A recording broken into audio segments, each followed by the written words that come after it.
And it was also like fun preparing for this interview because I will admit, like, I had never really done much of a deep dive into Tesla before, so it was kind of fun to check out the songs. And I think it's interesting because when you look at that era, Motley Crue, Def Leppard, Poison, I feel like you guys, even though you maybe fit with those groups, you stand out. You're not quite like that. And a good example, of course, is the big hit Love Song.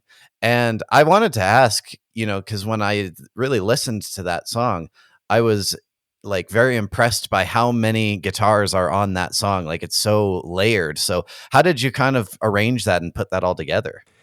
Gosh, well, thanks for asking and hearing all those layers. You're right. It has 12-string electric that I'm running through a Leslie organ speaker to create that moody effect. It starts with an acoustic little piece that I recorded at home and mailed it to the studio, and they put it on there. They added it.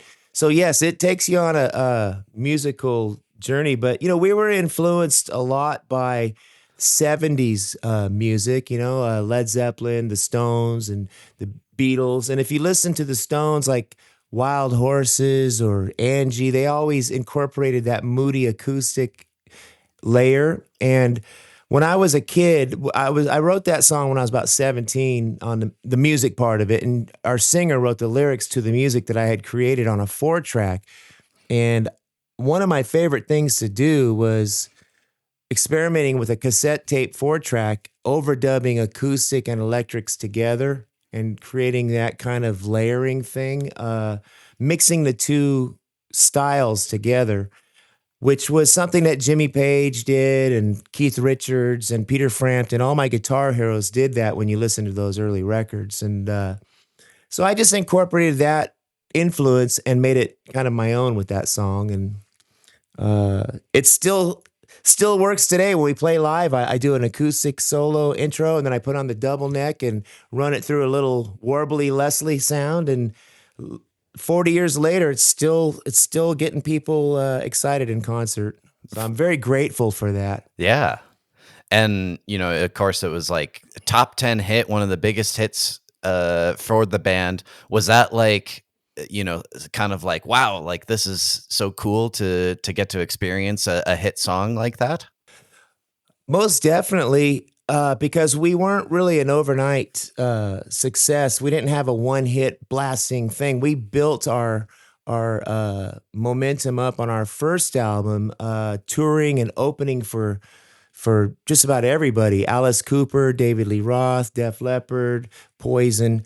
So by the time our second album came, it was really rewarding to have a song be a hit like Love Song, which was actually not picked by the record company. They didn't like the song. It didn't sound like a hit to them because it was so different with the layering and the arrangement.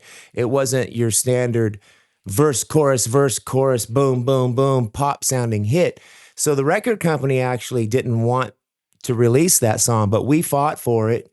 And it seemed to touch a nerve with our fan base and with people at that time. Part of it is like I had said earlier, we're from Northern California, kind of up in the woods, and we were never forced to move to LA and be part of a glam scene. So our music always had kind of more of an organic feel to it. And that song in particular, when it became a hit, we were like, yes, we stood our ground and it worked. We fought the powers to be to actually put that song out. Yeah. It's a great point you make there, because I sort of thought the same thing, that it's like, not necessarily, like a typical structure with your, big chorus that everyone can sing along to and that sort of thing.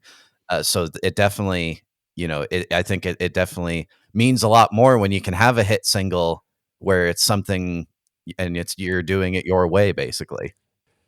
Yeah, thank you. Yeah, the big chorus comes in at the very end, but it builds up slowly to that.